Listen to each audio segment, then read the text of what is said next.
Well, hello there, YouTube. Welcome to Saturday, the 27th of January. As you can see, we got some definite flooding out here overnight. It finally stopped pouring down rain. Look at the Annie rut. They could bathe out there. Look at the water all the way up here. I had to wear my boots out here to make it to the garage. But anyway, it's nice out here. It's 59 degrees. 59. So let's go out there and let's pull this Himalayan apart and get a bump stick in it. Put that cam in there. Hopefully I don't make this thing too long. But here we go. You gonna hang out with me here, Danny? You old galoot. So first things first, let's gotta pull the cam cover off there. Well, I gotta get the coils out of the way. I think that's all I need to do is get the coils. The coil. Use the multi-cylinder motorcycles here. Get the coil out of the way, and this bracket that I'm just using to hold the coil wire out of the way. I'm just gonna take the bolt off there. That's where the AIS module and all that stuff was. You guys remember I deleted all that. There's the delete there's the delete cover there. All that piping and all that garbage, she's all gone. But anyway, let's tackle her. Okay, so that's pretty straight and forward. Took the ACS or AIS bracket out, the coil out. It's one coupler, that coupler, plugging it in. So there's the coil and the bracket all sitting together there. I pulled the intake and exhaust tappet covers off. Inside these, you can see that hole? There is a head cover bolt in there. Got some sealant holding it. See it right there? That's part of what's holding that head cover on. You need to get that thing out of there. There's one on the exhaust and the intake side. So from here, I'll, in a sequence, unbolt this head. Be leery, these two on the outside and on the left, and the two farthest to the right, which is just before it falls down with the spark plug hole. These have washers. Nothing else has washers on them. Have a shop manual with you. If you're buying this cam from Hitchcock's, they literally have a section of the manual pertaining to replacing the cam in there. So study that like the Bible. Pay attention to your torque specs. Pay attention to your sequence of loosening and retorquing. You don't just take one bolt at a time and cause all kinds of troubles. So let's get this cam cover off. I'm just going to take the bolts off, and then I was going to take this inspection cap off, but it's got so much sealant on it, it won't move. So it's just going to have to come loose when the cam cover comes off. I'm here to tell you that that sealant is like a vacuum on that thing. That was stuck on there pretty hard. But you can see stock, it has a decompression release system in there. I've heard people, you can see it actuating there, where it slightly lifts the exhaust. It'll push the exhaust down slightly. But this cam is missing. This cam is missing the decompression release because its overlap is even more than what I was showing you on this one. And with that overlap, it just bleeds enough, because you gotta remember they turn over at 500 to 700 RPMs, if even that. So the turnover speed is quite slow before it lights itself off, and then it doesn't matter. But I've heard the decompression release has caused some problems as well. And I've also seen where people have shown that their the center of their exhaust valve is pitting. It's got just the normal marks, but there's no divot starting there. And once you get a divot in there, that becomes really hard to get the correct valve spec in there. But anyway, this cam's going to come out. New cam's going to go in. So what we're going to do is I'm going to roll it off top dead center, because the valves there's no valves attached to the top. So I'll spin it around and I'll knock the tab loose and take that bolt out, then spin it back around. The two top dead center, both lobes are facing down, and you can see that T I was telling you about that I've seen. There's actually a groove in the cam too, and then you can see the timing marks on the cam sprocket. So I'll get it back around, and I'll work on the top side here. And before, when I start to take all that loose, I need to take the cam chain tensioner out to slacken the chain, all with it locked on top dead, not locked, but on top dead center. And we'll pull the whole cam out. There is a little half moon ring that's riding inside there. It's not really going to let the cam move around that much. So you can take like a 90-degree pick once you got the tension off, because it's got full cam chain tension on it now. And pull that thing out and allow the cam to float a little bit while you're removing everything. All right, let's knock a cam out of this thing. Put a new bump stick in it. Plus I still got to clean up all the stuff here. Oh, another thing with this thing too, you do not want the cam chain it's not protected at the bottom. It's a sprocket that's on the end of the crankshaft. It's not protected there, so it can fall loose. You can end up with a loose link underneath the chain. You go to put your sprocket, even putting the chain on the sprocket and trying to get it on the cam, you're going, what's happening? The chain's too short.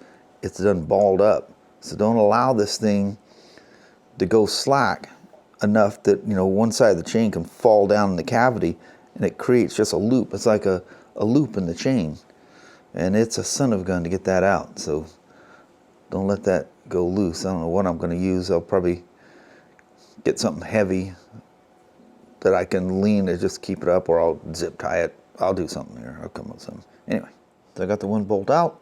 I spin it around to top dead center. This one is just untorqued. You can see it's loose enough that the clip's floating around. I pulled the little half moon clip that's riding in that little groove right there. Set that aside. Do not drop that down to cam chain tunnel. I promise you. With the bolt on the other side, I put it on top dead center compression stroke, took the first bolt out. That thing wasn't even close to being torqued. This one was good and proper. I had to, hold it with a cheater bar and break it loose. So, and when you go back together, make sure all that stuff's tight. I mean, it had to keep her. It obviously couldn't go anywhere, but eventually it could, if it got loose enough, it could work around, and you don't want them bolts ever coming out. So I zip tie it so I don't lose the chain, and I'll still be able to knock it off the sprocket enough to get the cam out of the way and all that stuff. But it's just a matter of, you got a lot of slack in the chain now because the tensioner is out. But that chain's really tight. That's that's like brand new. That thing will go out about this far or better. So that, you can see the chain's brand new. Of course, it is brand new. It's a brand new motorcycle. Well, it's 3 years old, but it's brand new. But anyway, here we are at this point. Here we are. She's out. So heed my warning. Number one, don't take my advice that wrapping a zip tie around there, especially if your bike has low miles. There's not enough room for the cam chain to fall out of the way that I could lift, because this circle of the cam has to come up around that journal there to come out. Didn't have enough, so I'm kind of holding everything with both hands. Grab a little Nipix cutters, cut that zip tie off, let the cam chain slip out of my hand. Guess what it did? It went in and created a loop at the bottom. Well, I can't do it with this on here. Basically, if you were to take a loop and it made a triangle in here, in other words, put these pins together. Now this one has to come up. That's what it did down in the case. It took me a bit to get that thing to come off. That was uncool. So I've got a big old weighted cheater bar there to keep it from slipping back down. But yeah, that was fun. So don't use a zip tie, and heed my warning about don't let that chain get too much slack, because it will slip. It will fall down around the sprocket underneath it. A lot of bikes have a guard underneath there that won't allow it to come off, but these don't. All the bikes I worked, all the older stuff I worked on didn't either, so that's just a modern thing in the last 20 years maybe. Anyway, now's the tedious, and I do mean tedious, task of cleaning all that silicone gasket stuff out of here. Everything's got to go clean. See the roller rockers they have in there? That's very nice. Super, super nice. The gobs of that silicone everywhere. It needs to all be clean. So, here we go. When they tell you to have some silicone gasket cleaner on hand, that is no joke. It's hours and hours later. I've got these cases, or these surface areas, clean. Went all the way to Winlock. I checked with the old Napa store. They don't have any silicone-based gasket cleaner. So I figured, well, I'll go to Winlock, to the CarQuest. They're right by that AGA grocery store. Oh yeah, I got it. So I said, that's the silicone-based stuff? And he looks at it and he goes, oh, it specifically states it's not silicone-based for silicone-based gasket stuff. So anyway, one of the internet, wives' tales is, what is it, adhesive remover will work. So he had a can of some high strength 3M something or another there, so I grabbed a can of that, and then he has I'm explaining to him what I'm doing, and he goes what? He goes, well, that a brake cleaner or a contact cleaner should work for that, So he goes, try drying it out as much as you can with the cleaner, and then agitate it with like a brass brush. He says, use something that's not going to take any gasket surface away. So I come home. I didn't even go in and tell Kelly I was here yet. So I came in, plopped on the floor, and it knocks it right off of that head cover. It took me like 15 minutes to get it off. But you got to be careful. You don't want to fling stuff in anything. So, like when you're getting around the bolt hole before you wire brush it, because it's a straight through pass hole on the cover. But you don't want anything going down in those holes. So there it is. It's all nice and clean. And when you loosen the head, there's an oil feed apparently that releases, from the rocker area, that pours down and it fills both of these bolt holes up. You want to find a screw. I just grabbed something out of my box over there. Something's long enough that it'll go and bottom out. Just hand screw it in there slowly and purge all that oil. The oil was flat with the surface. So you get this all gooped up with your sealant, and then you go to put the cover on, and as you're putting it in, all that oil's going to come out. You'd be surprised how much oil came out of each one of those holes. All that oil is going to come out, and it's going to ruin your sealant. So go in there, screw it all the way down, let all the oil, you got to go slow because it'll hydraulic on you. So go slow, let purge all that oil out. And then clean the mess up, do it again a couple of times until all the oil is gone out of there. Dude, I've had that happen before, and you got to take the whole thing back apart again. It's a bad deal. But anyway, now that several hours have gone by, I'm going to grab the new cam and put the cam in there. What a mess over sealant. So she's back together. She's timed. Everything's cleaned up. I cleaned that cap up because it was just covered in that. The thing is not necessary for that to be covered in that stuff. So I got it all cleaned up. Of course, you already seen how it was cleaned up. Anyway, the cam's in time, like I say. So I'm gonna seal up the head cover and get that bolted down, torqued down. We'll check the valves and kind of go from there. I'm the only one that can can spend most of a day working on your own motorcycle. But I enjoy the heck out of it, although I was really frustrated because the cam, 2 times getting everything set up, getting the cam in there, the sprocket balled up on the crank. Well, when it balls up on the crank, you can't get the sprocket back, or the chain back off the sprocket. So, oh man. Can't begin to tell you how fun that was. So, yeah. And I just had to move one tooth. I got everything all set it up there. Okay, I'm a tooth off. So I'm, doing the little, inchworm thing, get a link to go blip, blip, blip, blip, blip, and roll it over and kick it over a spot. And I can't get the sprocket to go back on the cam. It balled up another tooth, or balled up on the crank sprocket for the cam chain. I've never worked on a motorcycle that is that easy to do. Yeah, if you're faint at heart, you almost need a second person with you to just hold that thing up, so you can't have any slack in it at all, or it comes off the sprocket. It doesn't come off the sprocket. Well, that could definitely happen, but it balls a tooth on the bottom, or a link of the chain anyway. So anyway, let me get this thing buttoned up. Well, that's that for that. She's all together, torqued down. I've even adjusted the valves. I flew right through. Once I got to that point, I just busted her out. Good old gal. So tomorrow, I'll let that sealant, you can pretty much fire these things up right away. I'll let that sealant sit overnight. I'll put the tank on, and I got to do that, fire it right up and take it right to 2,000 RPMs and bounce it back and forth between 2,000 and 3,000 for about 10 or 15 minutes. And that's the only breaking in you need to do to that cam.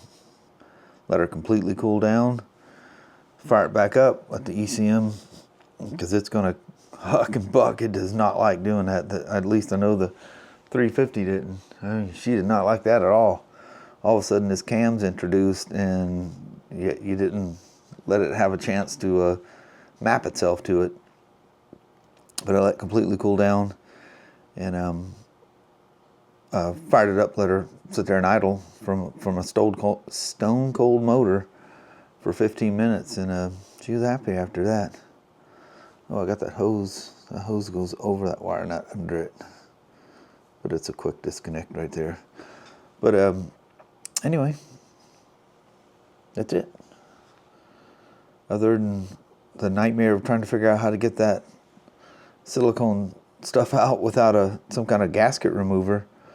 But the dude at that CarQuest, I used that Honda contact and carb cleaner, and just wet it down, and just take little quick things, use a brass brush if you have it. It won't take any metal, and it just bubble gum, just turned that stuff into dust, and it came right off. I'm like, dude, I've been doing this for 100 years, and I did not think of doing that.